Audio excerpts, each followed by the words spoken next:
Oke, bismillahirrahmanirrahim. Assalamualaikum warahmatullahi wabarakatuh. Ya, selamat sore Sobat IDX Jawa Timur. Pada hari ini kita nanti akan sama-sama menyelenggarakan kegiatan live IG dengan tema investasi berkah secara syariah dengan pembicara yang sangat familiar sekali buat kita semua, yaitu Mang Amsi. Jadi beliau ini merupakan sangat familiar di bidang pasar modal syariah. Beliau sudah sekitar kurang lebih 10 tahun berjibaku di pasar modal. Jadi nama asli beliau adalah Asep M. Saiful Islam dan kerap disapa sebagai Mang Amsi, sekaligus sebagai founder dari komunitas saham syariah yang lebih sekitar 10 tahun di pasar modal ini. Jadi Mang Amsi ini ada slogan yang sangat terkenal disampaikan beliau ketika mengedukasi pasar modal syariah, yaitu ingin memasyarakatkan saham syariah dari belantara untuk Nusantara.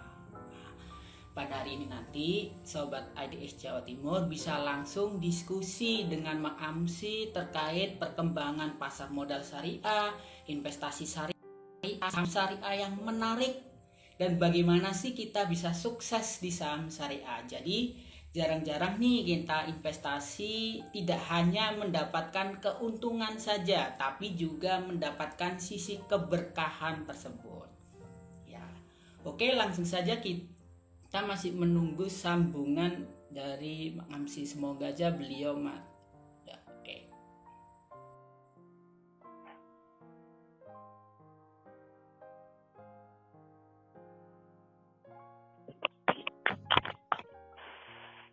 Assalamualaikum Mang Amsi. Waalaikumsalam Pak Asikin, sehat Pak? Ya, Alhamdulillah sehat. Suara saya sudah terdengar jelas Mang Amsi? Sangat jelas Pak. Saya gimana kesana? Iya, ya suaranya Mang Amsi sudah jelas, Mang. Sini Mang. Oke, siap. Iya, ini Sobat IDX, Sobat Syariah IDX Jawa Timur sudah tidak sabar untuk berdiskusi dengan Mang Amsi, karena seperti yang kita tahu juga nih Mang Amsi, Jawa Timur ini adalah salah satu pusatnya investor syariah juga. Betul. Banyak pondok pesantren berdiri kayak gitu. Jadi tentunya dengan kehadiran Mang Amsi melalui live IG di IDX_Jawa Timur ini merupakan kesegaran buat mereka, supaya mereka ingin tahu bagaimana sih caranya investasi syariah, selain mendapatkan keuntungan juga mendapatkan keberkahan bersama. Siap Pak. Ya, oke. Bisa sama-sama kita mulai ya Mang Amsi ya. Boleh Pak, silakan.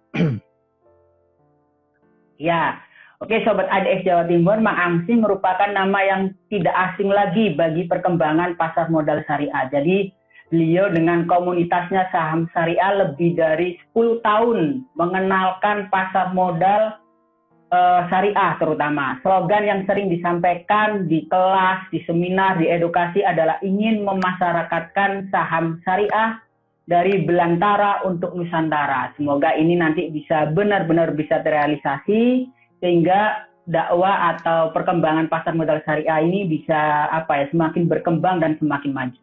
Baik. Oke, Mang Amsi, bisa saya mulai mungkin sebagai pengantar diskusi kita pada sore hari ini, Mang. Seperti yang kita ketahui bersama nih, penambahan jumlah investor baru tahun 2020 bahkan sampai dengan Januari 2021 ini sangat signifikan sekali nih, Mang. Ini juga tak lepas dari keberadaan komunitas saham seperti syariah saham dan lain-lain. Nah, ini menurut pandangan Mang Amsi terkait perkembangan pasar modal syariah, terkait perkembangan jumlah investor yang sangat luar biasa ini dan didukung oleh komunitas pasar modal yang semakin membantu perkembangan pasar modal ini, menurut Mang Amsi sendiri seperti apa, Mang? Oke, terima kasih Pak Asikin dan juga IDX Jawa Timur dalam hal ini. Terima kasih sudah memberikan kesempatan kepada kami dari Syariah Saham dan saya Mang Amsi untuk sedikit berbagi pengalaman di sekitar saham syariah ya, pasar modal syariah khususnya saham syariah. Terkait dengan perkembangan yang signifikan dari dari literasi dan juga inklusi atau keterlibatan masyarakat dalam investasi saham syariah, memang tidak bisa dipungkiri bahwa itu adalah hasil dari perjuangan kita bersama, hasil dari edukasi dan sosialisasi yang tidak pernah berhenti baik dari regulator Bursa Efek Indonesia maupun dari pengawas OJK dan juga dari teman-teman founder komunitas gitu.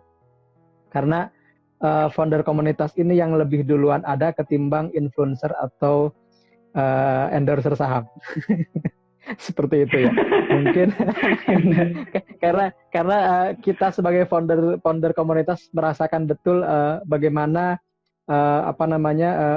mengedukasi masyarakat perihal tentang saham dan terutama saya spesifik ke saham syariah itu tantangannya sangat-sangat besar gitu Pak. Saya mengalami betul ketika pertama kali saya membuat komunitas syariah saham tahun 2014, dirintisnya 2014, itu saya bisa buktikan bahwa saat itu jarang ada, bahkan mungkin saya bilang hampir tidak ada orang yang ngomong tentang saham syariah meskipun 3 tahun sebelumnya sudah ada isi dan yang lainnya gitu. Kenapa? Karena saya sudah membuktikan sendiri bahwa tahun 2014 itu saya membuat grup Facebook namanya Hissah, Himpunan Investor Saham Syariah yang merupakan embrio dari Syariah Saham. Nah, ternyata itu nggak banyak yang ikut. Justru yang unik adalah yang pertama kali ikut, yang pertama kali sering ngobrol tentang saham syariah dengan saya waktu itu adalah orang Thailand, bukan orang Indonesia. Gitu. Orang Patani waktu itu, orang Patani, kandidat doktor ekonomi Islam di UIN Jakarta. Kebetulan saya waktu itu alhamdulillah mendapat beasiswa dari, terima kasih LPDP, Kementerian Keuangan. Dan saya bertemu dengan calon dokter itu, dan dia bertanya ke saya, Pak Amsi, boleh nggak kami belajar tentang saham syariah? Saya kaget, kan Bapak orang sana, kenapa? Karena di Thailand belum ada bursa khusus syariah. Kemudian belum ada indeks khusus syariah, maka di Indonesia ini sudah ada. Kita sudah pelajari kok Telkom itu seperti apa gitu. Bahkan dia udah tahu Jakarta Islamic Index dan yang lainnya gitu. Di situ saya bangga sekaligus terbakar semangat saya Pak. Gitu. Ini orang luar aja sudah sangat aware dengan kondisi pasar modal syariah. Kita pada kemana nih gitu kan ceritanya. Nah akhirnya yang pertama kali saya buat adalah membuat blog di Blogspot, karena waktu itu terus terang saya lagi jadi mahasiswa, boro-boro kepikiran bikin website gitu. Yang penting saya tuangkan apa yang menjadi kegelisahan saya waktu itu. Saya buatlah syariahsaham.blogspot.com. Itu awal tahun 2015. Dan saya bisa buktikan, saya punya statistiknya, awal tahun 2015 itu yang ngelihat website saya sebulan nggak sampai 1000 kayaknya. Per hari itu mungkin sekitar 30 orang mungkin atau berapa, sangat minim sekali. Karena kita berbicara sesuatu yang belum rame. Kita bicara sesuatu yang belum rame. Dan ternyata sekarang ada data dari Bursa Efek Indonesia sendiri bahwa ternyata tahun 2015 itu jumlah investor saham syariah yang khusus di saham syariah itu baru 4.900 se-Indonesia itu. Jadi wajar kalau saat itu jarang orang yang mau belajar, jarang orang yang mau ngeh tentang saham syariah. Bandingkan dengan hari ini jumlah investor saham syariah itu sudah yang punya SOTS sudah sekitar 85 ribuan, artinya sudah melonjak 1.650%. Dari sisi growth itu memang sangat signifikan. Tapi dari sisi jumlah itu masih sangat minim. Kenapa? Karena 1%-nya saja penduduk Indonesia itu kan 2,7 juta. Karena Biro Pusat Statistik sudah merilis hasil sensus 2020, penduduk kita 270 juta, Pak. Dan 70%-nya adalah usia produktif. Gitu. Di atas 200 juta itu usia produktif. Nah, artinya kalau kita investor total baru sekitar 2 jutaan, itu belum seberapa gitu. Apalagi yang saham syariahnya itu baru 85 ribu. Nah, jadi sekarang ini teman-teman, ketika misalnya saya punya komunitas dan di situ ada membernya yang ya katakanlah jumlah membernya sekitar 15 ribu atau 20 ribu dengan yang ada di Instagram dan di berbagai sosial media, itu bisa dikatakan bahwa katakanlah 1/4 jumlah investor saham syariah itu ada di kita gitu. Sering ngobrol dengan kita, sering berinteraksi dengan berbagai platform di kita. Jadi kita merasakan betul bersama IDX, bersama OJK bagaimana mengedukasi masyarakat itu. Dan tantangannya itu kalau apalagi di daerah seperti saya tinggal di hutan, Pak. Jadi kalau tadi ada motonya memasyarakatkan saham syariah dari belantara untuk Nusantara, karena memang saya tinggal dan Benar. kerja di balik belantara, dan itu bisa dibuktikan oleh teman-teman. Gitu. Kalau dulu ada yang nggak percaya, Pak. Kalau saya itu Bang Amsi gimmick lah ngomong di hutan-hutan gitu. Terus katakanlah ada beberapa orang yang penasaran, akhirnya silahkan Pak, tapi saya tahan, jangan datang ke saya Pak, jauh ya bilang. Cianjur mah dekat Puncak. Beliau datang ke Cianjur, Mang dari Puncak ke beberapa kilo lagi ke Mang Amsi. Kalau dari Puncak saya bilang sekitar 100 kilo lagi. Dia kaget. Cianjur kan Mang Puncak. Puncak itu baru katakanlah kalau segitiga itu ujungnya doang. Cianjur itu kabupaten terluas di Jawa Barat yang kedua. Sekitar 3.600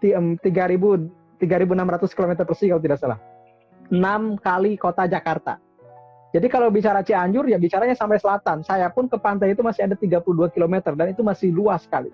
Jadi saya tinggal di sekitar, saya ngajar di lokasi 30 km lagi ke Samudra Hindia langsung. Nah, ketika sambil perjalanan saya ngajar itulah saya muncul ide-ide tentang bagaimana sih cara mengenalkan saham syariah. Padahal saya bukan regulator, saya bukan pengawas. Saya tidak punya kewajiban atau saya tidak punya tugas untuk menyampaikan ini. Tapi ini adalah semata passion saya.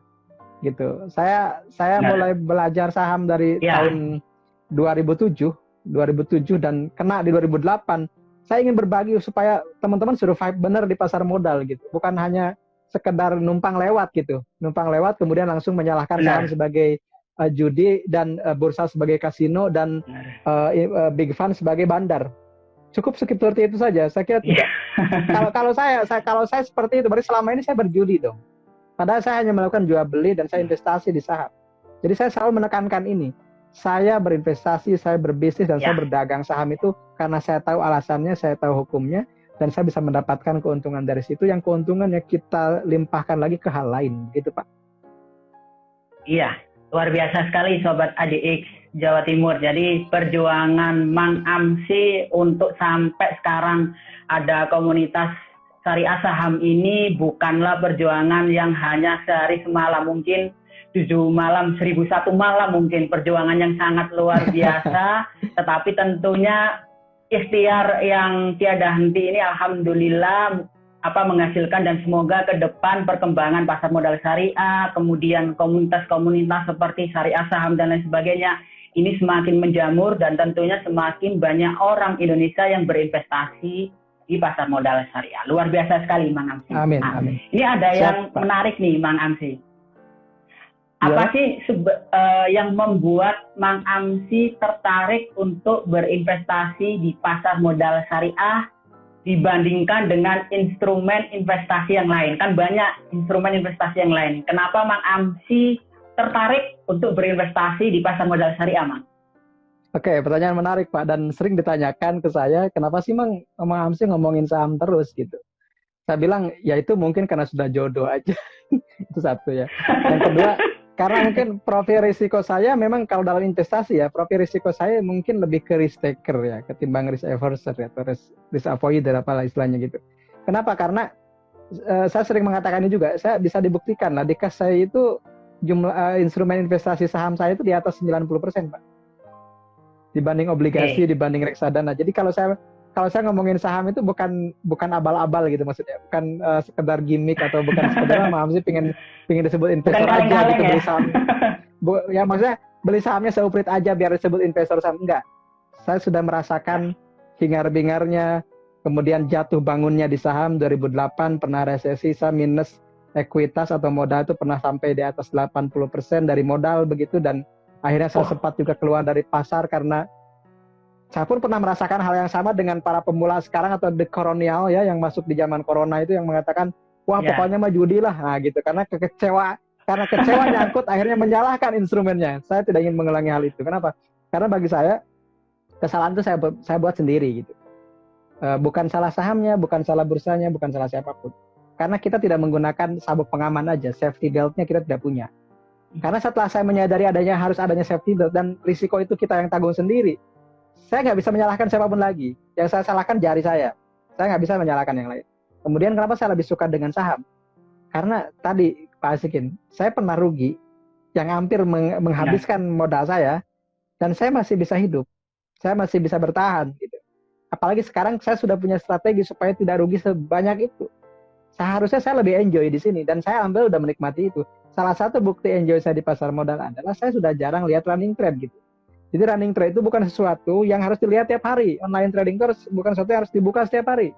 Kadang saya lupa juga, sekarang teh hari bursa ya, kenapa saya nggak lihat jadi. Kalau mohon maaf teman-teman, kalau yang pemula biasanya justru ketika hari Jumat itu ingin segera Senin. Apalagi yang pakai margin. Kalau syariah kan nggak bisa pakai margin. Apalagi yang pakai margin. Aduh ini ada yang nyangkut nih, kapan nih Senin lagi gitu. Saya pernah mengalami fase itu teman-teman. Tapi saya sudah lewati masa itu udah lama. Sekarang saya justru jadi tidak ada perasaan lah istilahnya. Saham itu ya biasa aja, rugi ya biasa, untung juga biasa gitu. Kalau kata orang tasawuf atau sufi itu, salah satu ciri seseorang mencintai itu ketika dicaci dan dipuji tawar rasanya gitu. ketika kita dicaci dan dipuji itu tawar rasanya. Begitupun saham. Kalau teman-teman rugi dan untung itu sudah merasa tawar, teman-teman sudah jadi benar-benar pelaku pasar. Tapi kalau misalnya untung wah euforia gitu, kemudian rugi murung, jangan-jangan teman-teman lebih suka ikutan orang lain, bukan memiliki analisis sendiri, tidak memiliki strategi sendiri, dan akhirnya menyalahkan banyak orang. Bagi saya tadi ya, yang penting saham itu, kenapa saya pilih saham? Karena saham cocok dengan profil risiko. Saya terbukti dengan alokasi saham saya di portofolio Kasei, dan bisa dibuktikan di kasei.co.id, di kartu akses itu 90% lebih di saham. Saya punya reksadana, tapi reksadana saham juga. Dan semuanya portonya syariah, Pak. Jadi saya hampir nggak punya uang cash untuk yang porto investor itu, dan nggak punya obligasi. Semuanya di pasar modal dan terbesarnya di saham. Gitu. Dan sahamnya pun bukan saham yang katakanlah yang saham yang blue chip banget gitu. Saham-saham justru ada yang saham-saham yang orang juga harus jantungan di situ. Kenapa? Saya menikmati itu. Jadi saya ingin merasakan adrenalin turun naik itu seperti apa gitu, Pak. Ya, udah luar biasa. Jadi investor angkatan corona yang di luar sana yang sekarang mungkin sedang rugi, portofolionya banyak yang merah, tenang saja. Ada temannya di sini, Mang Amsi juga dulu pernah mengalami hal tersebut. Jadi di sini forumnya kita sama-sama bercerita. Jadi rugi dalam pasar modal itu adalah hal yang wajar. Yang luar biasa tadi disampaikan oleh Mang Amsi, bagaimana kita tetap bertahan, terus belajar di situ sehingga kita bisa mengelola resikonya. Nah, semoga teman-teman di luar sana, teman-teman investor angkatan corona yang mungkin sekarang sedang merah portonya, itu semoga bisa terus belajar, tidak berhenti untuk menyalahkan orang lain, tetapi bisa mencari bagaimana cara investasi yang cocok buat profil masing-masing investor. Ini saya jadi penasaran, Bang Amsi. Dulu ketika pertama kali beli saham, Bang Amsi untung apa rugi, Bang? Oke, terima kasih Pak Asikin. Pertanyaan masih ingat nggak kira-kira? Saya masih ingat. Untung rugi dan untung rugi dan impas itu ibarat baju saya, ibarat batik saya. Ada hijau, ada merah, ada kuning. Justru keterpaduan warna itu menjadikan batik ini indah dilihat, Pak. Jadi kalau porto kita ada yang kuning, ada merah, ada yang hijau, itu justru memperlihatkan bahwa pasar modal itu indah. Gitu. Saham syariah itu indah dilihat. Gitu. Nah kalau ditanya, Mang dulu gimana gitu? Justru ketika saya pertama kali masuk di saham syariah di tahun 2007, 6 bulan pertama saya untung 30% lebih, Pak. Saya untung 30% lebih hanya dengan beberapa saham. It's a beginner luck gitu. Itu mungkin keberuntungan pemula. Biasanya kan gitu, pemula itu bisa dikasih keberuntungan. Nah, kesalahan fatal saya adalah ketika di tahun kedua saya ditambah modal dan muncullah greedy, keserakahan. Mulailah di situ saya beli saham tanpa berani sendiri gitu. Dulu kan pakai broker ya. Dulu pakai buy phone saya. Benar. Saya menggunakan, dan gini Pak Asikin, saya tuh profesi saya guru. Dan Pak Asikin, guru di tahun 2007 maksud saya. Guru di tahun 2007.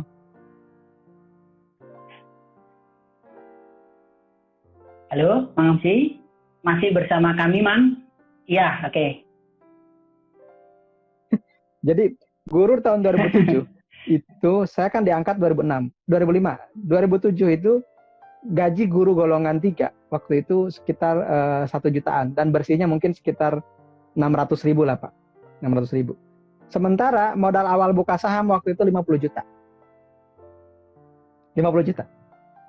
Bayangin oleh teman-teman, 50 juta. saya modal pinjam uang supaya ingin jadi investor saham. Saya modal pinjam uang karena gaji saya nggak cukup buat buka akun loh. Maka teman-teman beruntunglah hari ini bahkan bisa buka akun tanpa deposit. Dulu 2007 minimal deposit itu 50 juta. Ada yang bisa 25 juta, tapi dengan syarat. Nah, pasti masih tahu lah. Nah, di saat itu saya ingin belajar. Karena waktu saya awal nikah, saya ingin belajar semua instrumen. Reksadana saya belajar, saham, obligasi, semua saya coba. Sampai saya menemukan, kayaknya saya cocok di saham deh, karena saya tipikalnya sampai sekarang risk taker. Saya suka dengan risiko gitu. Dan ternyata saya modalnya harus gede. Akhirnya apa? Saya pinjamlah ke saudara gitu, itulah. Saya tidak menyarankan ya teman-teman, tidak menyarankan. Karena di waktu awal memang untung begitu. Dan saya bisa memberikan ke yang saya pinjam itu sebagian hasilnya gitu. Sampai yang minjeminnya itu bilang, Amsi kayaknya bagus nih, tambahin ya 2 kali lipat gitu. Nah pas ditambahin 2 kali lipat, malah anjlok gitu. Malah anjlok gede. Dan disitulah, itu mohon maaf ya teman-teman, itu menjadi utang saya. Dan keluarga saya dan istri itu akhirnya jadi punya utang gara-gara kemaruk dan serakah di fase kedua itu. Tapi saya selalu terngiang dengan ungkapan istri saya, Pak. Istri saya itu bilang begini, Pak, boleh jadi apa yang membuat kita bangkrut hari ini akan membuat kita bangkit di masa depan. Jangan putus asa, terus belajar saham katanya. Jadi yang menyemangati saya sampai ini adalah istri saya. Istri saya itu yang dibawa bangkrut oleh saya. Kita pernah makan ya seadanya gitu Pak. Karena apa? Gaji itu habis gitu. Buat hidup sehari-hari, hidup sebulan itu gaji itu habis. Karena teman-teman bayangkan, jangan bayangkan bahwa internet itu semurah sekarang. Internet waktu itu 1 jam, ya 1 bulan itu bisa 500.000. Bisa setengah lebih gaji saya. Karena pakai Telkomnet instan, mohon maaf TLKM. Belum nyampe IndiHome ke saya, belum ada Speedy ke saya, baru pakai Telkomnet instan. Dan itu harganya sangat mahal, dan karena dihitung per menit. Jadi jangankan buat makan, buat trading aja udah habis gaji saya. Jadi dari situlah saya ingin berbagi pengalaman bahwa jangan pernah putus asa dengan pembelajaran, karena suatu ketika itu yang akan membuat kita menjadi bangkit. Nah, itu saya kutip dari istri saya. Apa yang membuatmu bangkrut hari ini boleh jadi akan membuat bangkit kita di masa depan, dan juga membuat bangkit buat orang lain juga. Gitu Pak. Iya luar biasa sekali ini Bang Amsi. Ya, jadi Sobat IDX Jawa Timur tadi cerita dari Bang Amsi sangat luar biasa sekali. Jadi Bang Amsi ternyata ketika pertama kali investor itu mengalami mengalami keuntungan yang sangat luar biasa sekali. Keuntungan yang besar sekali. Karena untung akhirnya malah mendorong untuk menambah investasi yang lebih besar lagi. Betul. Kayak gitu. Dan akhirnya kena mengalami kerugian. Dan mungkin saat ini banyak investor di sana pun juga mengalami seperti itu nih Mang. Jadi pertama kali investasi dalam uang kecil dia mengalami keuntungan. Tapi kemudian dia dari untung tersebut dia akhirnya menambah investasinya, akhirnya mengalami kerugian. Nah, sehingga akhirnya banyak sekali di situ mereka yang gagal paham dengan pasar modal. Nah, ini mungkin bisa disampaikan kepada Sobat IDX Jawa Timur nih Mang. Kira-kira apa aja yang diperlukan oleh investor pasar modal syariah untuk bisa memperbesar peluang mendapatkan untung di saham syariah. Jadi faktor-faktor apa aja yang bisa yang diperlukan oleh investor ini sehingga dia bisa memperbesar peluangnya untuk untung di saham syariah, Mang Amsi. Oke, terima kasih Pak Askin. Jadi teman-teman, bisnis saham atau trading saham atau investasi saham, tergantung teman-teman mau memposisikan sebagai apa, itu adalah sesuatu yang berisiko. Dan yang namanya risiko itu, bagi saya, risk is rizq. Gitu. Risiko adalah rezeki, Pak. Jadi, semakin kita bisa menakar risikonya, semakin mudah kita menakar rezeki juga. Gitu. Nah, risiko itu bisa di-manage. Jadi, saya sih lebih suka menyebutnya saham itu bukan high risk, high return gitu. Tapi high return, high volatility gitu. Volatilitasnya itu yang harus kita kendalikan, dan itu adalah di psikologi kita, bukan di pasar, teman-teman. Sekali lagi, musuh kita itu bukan tanda kutip saya sangat menghindari kata-kata bandar sebenarnya. Bukan bandar, bukan big fund, bukan katakanlah misalnya rekomendasi orang lain, bukan pom-pom orang lain. Musuh terbesarnya diri kita sendiri sebenarnya. Greed and fear. Fear and greedy. Takut dan serakah itu adalah dua hal yang menjadi kadang kita secara psikologis terganggu. Makanya salah satu kalau ditanya cara termudah untuk meminimalisir risiko meminimalisir kerugian adalah dengan cara menggunakan analisis gitu. Dan analisis ini kan kita punya 3. Kalau di syariah saham selalu mendengungkan 3 hal gitu. Pertama fundamental, technical, money management gitu. Fundamental bicara bagaimana bagaimana bicara tentang what to buy gitu. Apa yang dibeli gitu ya. Sementara technical itu bicara tentang when to buy gitu.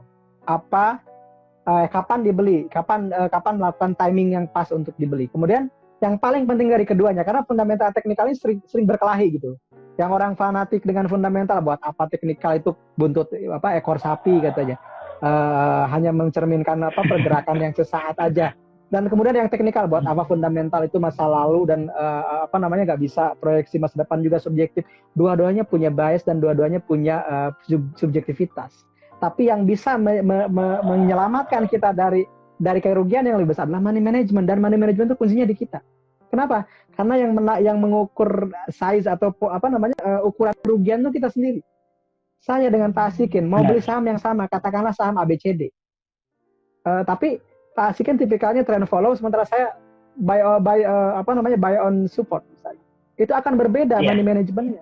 Dan money management itu gini teman, saya berikan simple yang cara yang mudah. Teman-teman mau beli saham ABCD, saya tanya dulu di harga berapa mau beli. Itu pertanyaan pertama. Gitu. Yang kedua, di titik berapa siap rugi. Kenapa saya mengatakan siap rugi? Saya itu kalau ada yang mau belajar Pak, Mamsi ajarin saya dong saham. Saya tanyanya gampang, siap rugi berapa? Bukan siap untung berapa, siap rugi berapa. Kenapa? Karena rugi itu yang kadang orang lupa. Apalagi kalau lagi untung. Contoh saya berikan, sekarang lagi ramai berbondong-bondong di grup manapun, orang-orang ngajak pindah ke kripto karena katanya saham itu merugikan. Saham itu lagi turun. Padahal mereka lupa bahwa saham BSI itu mengalahkan kripto manapun kenaikannya sebenarnya.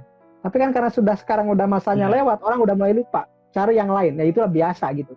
Kalau mental ingin cepat kaya kan seperti itu. Biasanya kalau ingin cepat untung ya, mohon maaf, kadang juga deras juga buntungnya seperti itu. Kenapa? Karena tadi greedy itu yang menjadi musuh. Nah, ketika kita pakai money management, kita udah tahu trading plan-nya seperti apa. Saya berikan contoh ya Pak. Jadi kalau saya pribadi nih, saya belajarnya dari seorang guru saya juga. Saya bilang begini, sebulan kita misalnya asumsinya trading ya. Kalau investing mah gampang lah, saya cerita ya di hal lain. Kalau trading misalnya, teman-teman dalam sebulan siap rugi berapa dari modal? Katakanlah kalau saya siap rugi 10%. Dan mungkin Pak Asikin berbeda, saya siap ruginya 5%. Itu kan sudah berbeda. Dari kesiapan rugi per bulan aja orang sudah berbeda. Kemudian diturunkan. Saya berikan contoh. Siap rugi berapa per bulan? Katakanlah 10%. Mau berapa saham yang dibeli? Katakanlah 5 saham. Berarti per saham 2%. Saya hanya bisa rugi setiap saham 2%. Kemudian dari 2% itu berapa nominalnya? Katakanlah sekarang saya punya utang 10 juta. Berarti siap rugi 1 juta. Berarti satu sahamnya siap rugi 200.000. Nah, ketika siap rugi 200.000, katakanlah saya ambil saham ABCD. Begitu? Saham ABCD. Di harga 1.000. Kemudian saya sudah punya asumsi bahwa dia akan tembus lebih dalam. Kalau tembus 800, berarti risikonya 200, Pak. Nah, 200 itu yang kita risikokan. 200 perak itu yang kita risikokan. Nah, 200 perak itu kita siapnya 200.000. Berarti 200.000 dibagi 200 dikali 100 karena satu lotnya 100 lembar. 200.000 dibagi 20.000. Kita cuma bisa beli 10 lot. 10 lot itulah money management. 10 lot itulah position sizing-nya. Ukuran yang kita bisa toleransi sebagai profil risiko kita. Jadi whatever orang bilang mau HK atau apapun, kita tetap disiplin karena kita cuma cukup 10 lot aja gitu. Karena kita siap ruginya cuma 200.000. Jadi setiap orang bisa berbeda profil risikonya, dan makanya di saham itu nggak ada saham yang mana yang benar, mana yang bagus, tapi saham yang cocok dengan profil risiko. Itu yang harus ditekankan oleh teman-teman, dan itu akan menyelamatkan kita dan tetap survive, dan kita tidak pernah lagi memblame bahwa pasar modal adalah kasino, saham adalah judi, market maker adalah bandar. Semuanya itu di dinamika pasar yang bisa kita antisipasi dengan self control. Ya, ini benar nih, ada teman yang bilang self controlnya itu di kita sendiri. Jadi selama kita, jadi gini, ada sebuah pepatah sufi ya, Man arafa nafsahu faqad arafa rabbahu. Barang siapa yang mengenal dirinya, dia mengenal Tuhannya. Di dalam kamus investasi saya Tuhannya. membuat sebuah adagium. Man arafa nafsahu arafa istithmarahu gitu. Barang siapa yang mengenal dirinya, dia akan mengenal investasi yang cocok dia itu apa. Jadi tergantung pada diri masing-masing gitu, Pak. Luar biasa. Ya, jadi luar biasa Sobat IDX Jawa Timur. Tadi sudah diberikan simpelnya modal dasar, ilmu dasar, tapi ilmu ini sangat luar biasa kalau dipegang dan insya Allah bisa menjadi dasar ketika kita investasi di pasar modal. Tadi disebutkan fundamental, teknikal, sama satu tadi money management. Luar biasa, ada ilustrasi yang tadi dijelaskan Mang Amsi dan sangat mudah sekali dipahami. Dan dari money management ini akhirnya kita tidak terpengaruh, tidak FOMO, tidak ikut-ikutan orang lain, tetapi kita benar-benar tahu kondisi kita sendiri, diri kita sendiri, kemampuan diri kita sendiri, sehingga kalaupun toh kita dalam posisi tersebut kita ruginya kita nggak kaget karena kita udah memikirkan tersebut. Nah, jadi fundamental, teknikal, money management luar biasa. Itu yang harus dasar dipahami ketika kita masuk di pasar modal seperti yang tadi disampaikan oleh Mang Amsi. Oke, sebelum kita ke pertanyaan selanjutnya, Mang Amsi, ini ada pertanyaan dari Sobat IDX Jawa Timur. Saya tanyakan terlebih dahulu karena Boleh. pertanyaannya agak menggelitik juga. Ini dari Erika Paramita. Apakah bisa investasi saham itu dijadikan seperti pekerjaan atau istilahnya yang terkenal di luar mungkin trading for living atau seperti apa? Intinya trading saham ini atau investasi saham ini dijadikan mata pencarian? Apa bisa itu dilakukan, Mang Amsi? Terima kasih Pak Asikin. Jadi tadi teman-teman saya lupa bahwa strategi tadi yang 3 itu disingkat Fatama. Fatama dalam bahasa Arab artinya komplit, lengkap. Fatama. Watamat kalimat rabbika di Al-Quran gitu. Tamma itu lengkap, Fatama. Karena kita juga harus melengkapi pisau analisis itu dengan 3 hal tadi ya, fundamental, teknikal, dan money management. Jadi apa yang dibeli, kapan dibeli, dan berapa banyak yang dibeli. Terkait pertanyaan Mbak Erika tadi ya, tentang apakah trading for living itu mungkin, saya akan berikan rumus aja Pak. Oh ya, tadi money management tuh di syariah saham sudah dibuatkan rumusnya Pak. Ada kalkulator money management khusus buat teman-teman yang ingin dipusingkan dengan hitung-hitungan saya tadi gitu. Jadi syariah saham itu untuk ngecek syariah saham atau saham syariah atau tidak, kita sediakan fiturnya di website syariahsaham.id. Kemudian untuk ngitung money management pun kita sediakan kalkulator. Jadi teman-teman tinggal masukkan siap rugi berapa, jumlah sahamnya berapa, beli di berapa, siap loss di berapa, nanti muncul lot berapa yang harus dibeli. Itu kita secara otomatis langsung keluar. Jadi nggak usah ngitung sendiri Pak. Nah itu ya. Kemudian ketika ditanya apakah trading for living itu mungkin, saya berkata sangat mungkin. Pertanyaannya adalah, saya bertanya, livingnya itu berapa? Living cost-nya, living allowance seperti bulan itu berapa dibutuhkan? Saya tadi berkelakar juga di grup saya aja, saya ngobrol. Saya kan tinggal di hutan. Saya punya anak 4, baru 4, kemudian istri 1 ya. Dengan keluarga 6 orang itu, saya cukup hidup dengan katakan 5-6 juta itu sudah cukup Pak. Saya masih bisa sedekah loh. Karena apa? Saya kan punya sawah sendiri gitu, beras sendiri, ngulek sambal tinggal metik cabai sendiri gitu. Pingin ikan tinggal mancing sendiri, saya punya kolam. Jadi 5 juta itu sudah berlimpah bagi saya. Tapi kalau yang tinggal di kota besar mungkin 5 juta itu cuma setengah bulan, atau mungkin 1/4 bulan gitu ya. Nah, itu, jadi yang pertama tentukan dulu, teman-teman butuh duit sebulan berapa. Oke? Katakanlah saya tadi ya, saya ambil dulu yang jangan 5 juta kayak saya lah. Saya mungkin hidupnya terlalu sederhana ya. Saking sederhananya rumah pun masih belum selesai gitu. Nah, misalnya katakanlah hidup kita butuh 10 juta. 10 juta per bulan. Oke? 10 juta per bulan. Nah, pertanyaan berikutnya, modal kita dalam saham berapa duit gitu. Totalnya berapa? Katakanlah kita punya modal di saham 100 juta. Berarti ketika kita 100 juta modalnya, kemudian kita butuh uang 10 juta per bulan sebagai living kita, biaya untuk living kita sebulan dengan keluarga, berarti kita butuh 10% return per bulan. Kalau dipecah menjadi 20 hari bursa, berarti 0,5% per bulan. Pertanyaannya, apakah sanggup konsisten 0,5% per hari? Nah, itu pertanyaan yang harus dijawab oleh teman-teman masing-masing. Gitu. Makanya kalau bagi saya, yang normal-normal itu ya gak gede-gede banget sih, karena kita kan bukan one day trade ya. 1-2% per bulan itu udah cukup kalau saya.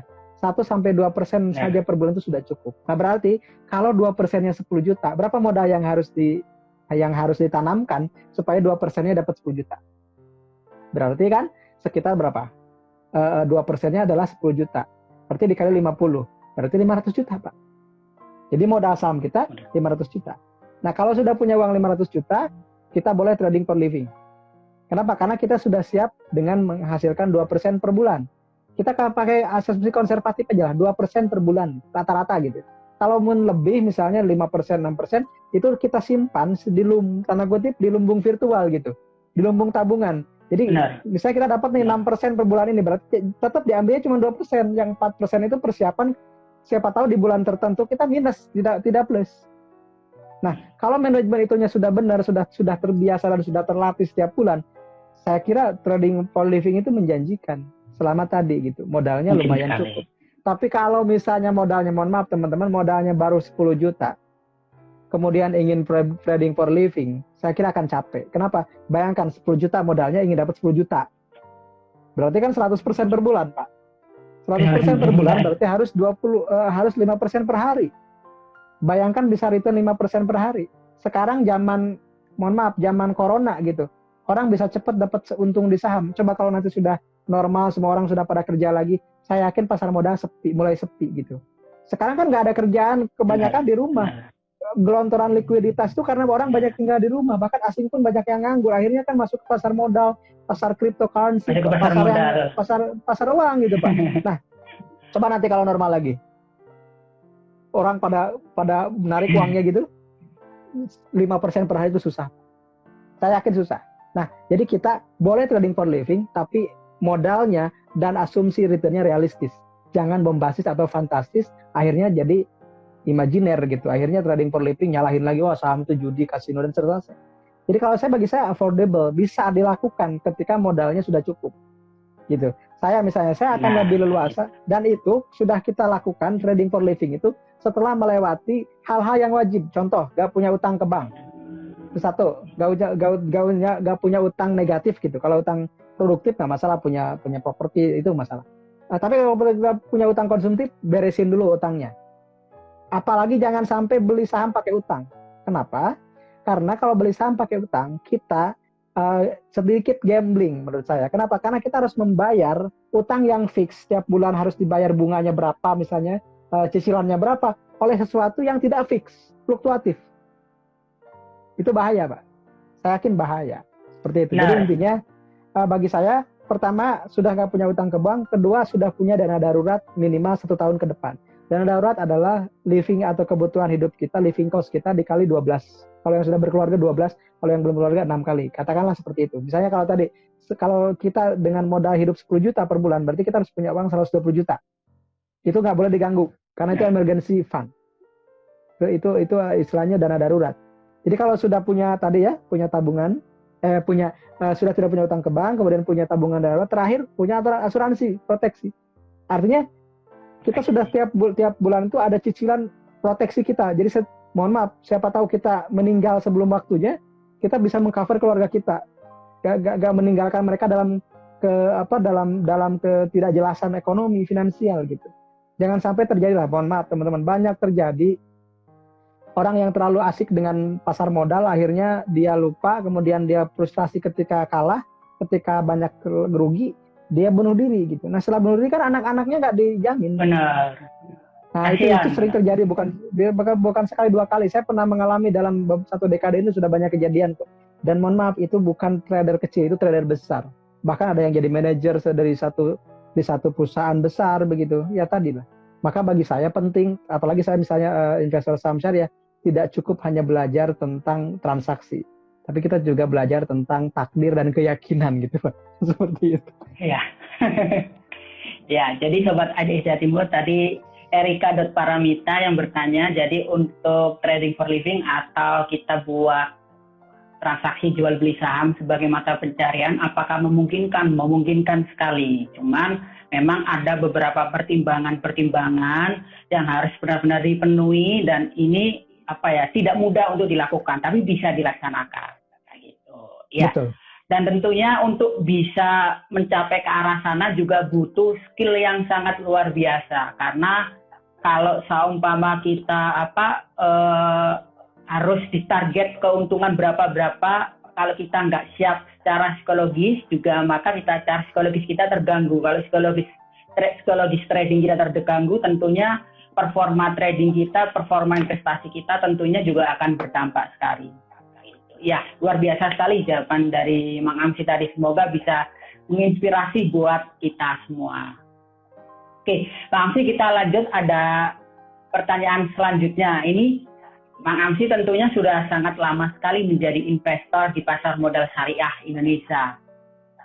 Kira-kira dalam memilih saham, dalam menentukan untuk saya ingin beli saham A, saya ingin beli saham B, saya ingin beli saham C, kira-kira kriteria apa yang dijadikan tolak ukur Mang Amsi? Kalau misal ada rasionya apa kira-kira? Kalau teknikal, apakah perlu indikator teknikal yang rumit, yang banyak dan sebagainya, atau seperti apa ketika Mang Amsi melakukan beli saham syariah? Silakan Mang Amsi. Oke. Terima kasih Pak Asikin. Yang pertama, karena saya adalah investor saham syariah, AMSI, a Muslim Stock Investor. Itu singkatannya kan. Oke. Jadi sampai saya dibuatnya di posternya Muslim Stock Investor tambahan jadi Muslim disingkatnya jadi AMSI Pak. A Muslim Stock Investor. Pas itu. Takdir. Nah, ketika teman-teman ingin memilih saham syariah, berinvestasi di sana atau trading di saham syariah, bagi saya yang pertama itu adalah kesyariahannya. Itu jelas. Itu bagi saya katakanlah dead price, harga mati. NKRI dead price. Price die. Oke, jadi bagi saya syariah dulu. Saya nggak tertarik dengan saham yang lonjak-lonjak itu, tapi nggak syariah, saya nggak tertarik sedikit pun, teman. Jangan pernah goda saya dengan saham non syariah, karena saya nggak akan tertarik sedikit pun. Gitu. Yang kedua, setelah kesyariahannya itu, cari yang berfundamental baik. Gampangnya gimana? Gampangnya cari yang banyak disebutin di indeks-indeks besar lah. Dia masuk JI, dia masuk JI 70, dia masuk katakanlah di ISI, dia masuk di LQ45, dia masuk di Kompas. Saya sampai suka bikin irisan, Pak. Jadi misalnya saham yang masuk Kompas 100, ISI, kemudian JI, LQ45, JI 70, indeks high dividend, indeks misalnya value 30, itu saya sering bikin video tentang itu. Artinya, ketika saham banyak dieksposur di berbagai indeks besar, berarti saham ini bukan saham abal-abal. Secara fundamental dia bagus. Dia punya kinerja yang bisa dipertanggungjawabkan. Itu fundamental. Jadi, yang pertama syariah dulu. Yang kedua adalah kinerja dan fundamentalnya perusahaan. Karena apa? Saya yakin kalau fundamentalnya bagus itu saham tersebut agak jauh ke kebangkrut gitu, Pak. Agak jauh ke pilot lah. Agak jauh ke penipuan gitu. Karena bagi kita kan kalau kita investor long term, kita juga harus melihat sustainability-nya dari perusahaan tersebut gitu. Bukan hanya sekedar bukan cinta satu malam ya, itu mah lagu ya, BPJS lah. Beli pagi jual sore gitu. Seperti itulah. Beli pagi jual sore. Beli pagi jual sore kan nggak hanya seperti itu. Nah, yang ketiga, teknikal itu penting ketika kita nyari momentum supaya kita tidak terlalu lama memegang saham tapi nggak lama naik kan gini, Pak. Ya permasalahan klasik ya tadi ya. Mang, ada saham bagus nggak? Saya bilang banyak gitu. Terus Mang, saham yang naik ada gitu. Itu beda cerita gitu. Antara bagus dan naik itu kadang berbeda analisis gitu. Bagus itu fundamental, naik itu teknikal gitu. Oh ini udah mantul nih, reversal akan naik. Oh ini udah tembus MA50 nih, ini kemungkinan naik. Nah itu kan dua hal yang berbeda. Dan yang keempat tadi, supaya kita tidak terhindar dari misalnya tadi ya, sisi kerugian yang lebih banyak tadi ya, kembali lagi ke manajemen dari perusahaan tersebut. Apakah punya kepedulian terhadap investor atau tidak, misalnya bagi dividen atau tidak, rutin atau tidak, payout ratio-nya besar atau tidak. Itu teman-teman harus belajar tentunya. Atau paling gampangnya tadi lah, ketika teman-teman ingin cari saham-saham yang bagus dan bagi dividennya sering, cari di EDX High Div 20 kan. Kemudian saring dari yang syariahnya, selesai ya. Jadi sebenarnya terima kasih buat IDX ya, Bursa Efek Indonesia itu sudah memberikan tawaran ke kita gitu, istilahnya watchlist-nya itu udah dibuatkan. Cuman masalahnya investor atau trader pemula itu kan kurang terlalu suka dengan informasi yang formal. Sukanya informasi yang di underground gitu. Weh, saham Unggas naik loh. namanya disebut sama influencer. Nah, gitu kan. Ini saya naik loh, karena disebut sama ini. Nah, kan gitu. Mohon maaf, saya harus jujur teman-teman.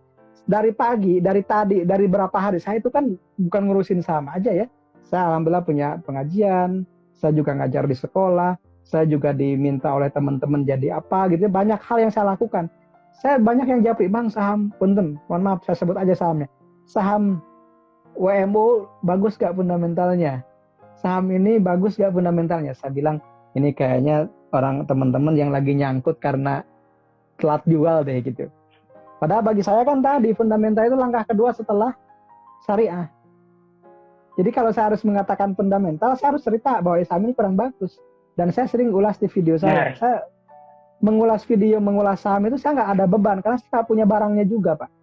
Dan saya, mohon maaf, saya bukan pom-pomer gitu. Kenapa? Saya nggak punya kewajiban untuk menaikkan harga saham. Karena saya bukan tanda kutip kaki tangan market maker gitu. Silakan buktikan.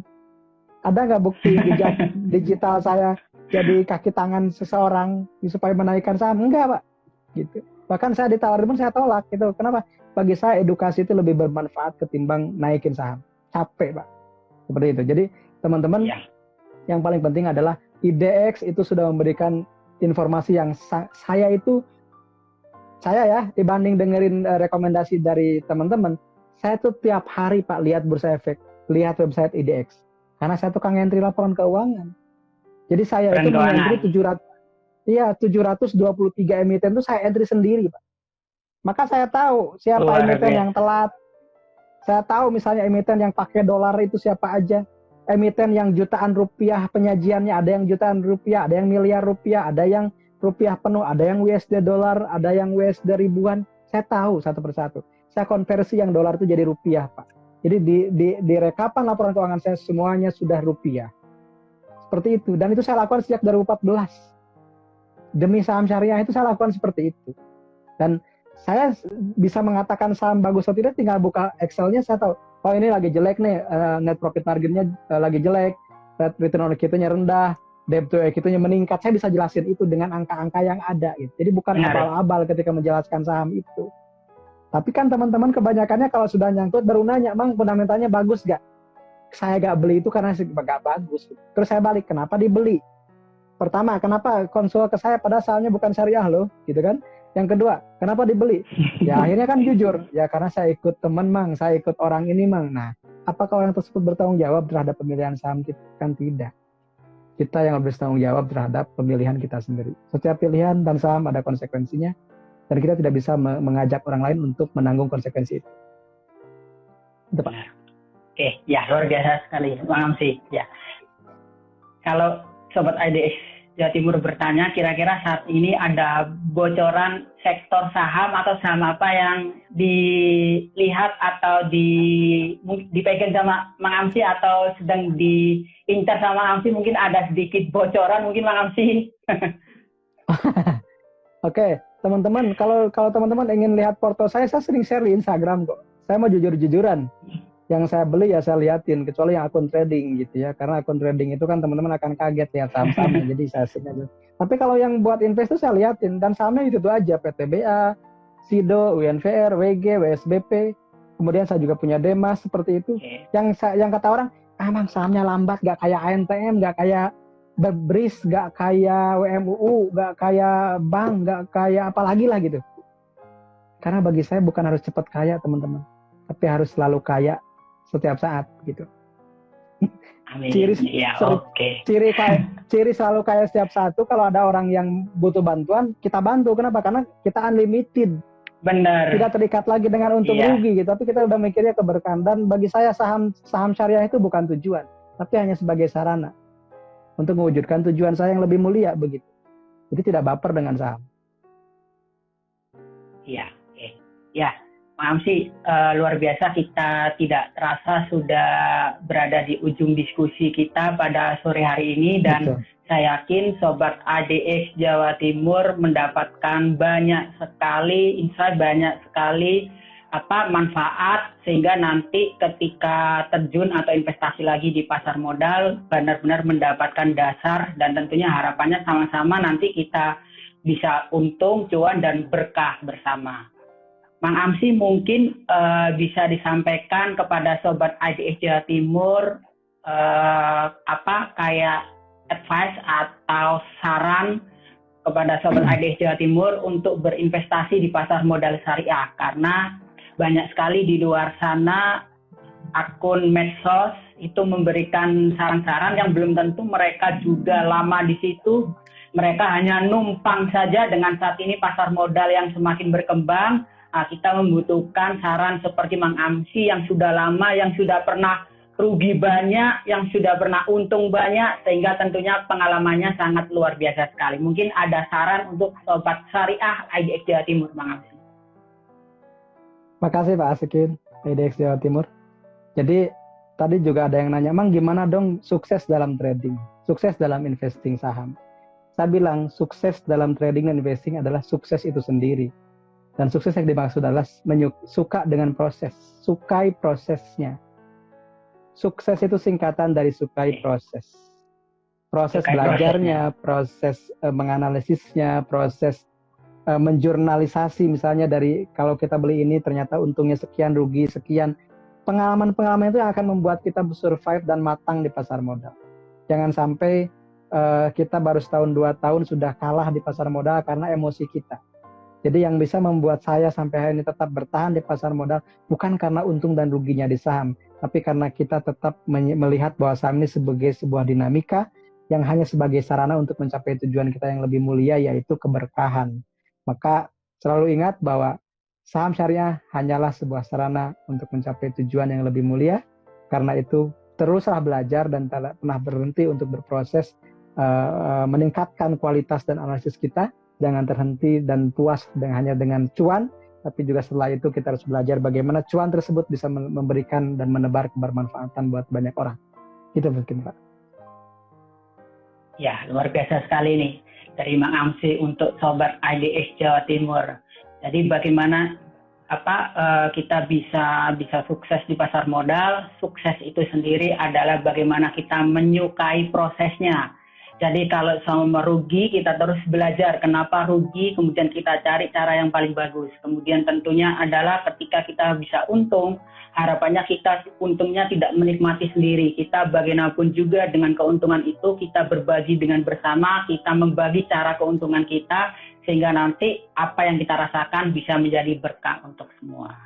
Oke, luar biasa sekali hari ini saya dari IDX Jawa Timur bisa mengundang Mang Amsi untuk bisa memberikan banyak sekali pencerahan kepada Sobat IDX Jawa Timur, dan tentunya ini semua untuk membuat pasar modal syariah bisa menjadi lebih baik. Terima kasih Mang Amsi, Amsi, Muslim Stock Investor. Muslim Stock Investor. Sehat selalu, Mang. Singkatan baru. Ya, amin Pak. Pak Asikin juga sehat. Salam buat Bu Sriana ya di kemarin. Ya, oke. Terima kasih. Sampai ketemu lagi Mang Amsi. Assalamualaikum warahmatullahi wabarakatuh. Terima kasih teman-teman semuanya. Wassalamualaikum warahmatullahi wabarakatuh. Oke, Sobat IDX Jawa Timur, demikian diskusi kami dengan Mang Amsi. Luar biasa sekali, memberikan banyak sekali pencerahan buat kita semua. Semoga diskusi ini bisa bermanfaat buat kita semua, bisa memberikan keberkahan buat kita semua, dan tentunya ini membuat kita semakin tahu, semakin mengembangkan skill kita ketika untuk nanti berinvestasi di pasar modal syariah. Oke, sampai bertemu lagi pada kesempatan live IG selanjutnya. Selalu stay tune di IG IDX_Jawa Timur, dan tentunya salam sehat buat kita semua. Terima kasih. Wassalamualaikum warahmatullahi wabarakatuh. Sampai bertemu kembali. Assalamualaikum warahmatullahi wabarakatuh. Terima kasih. Siap.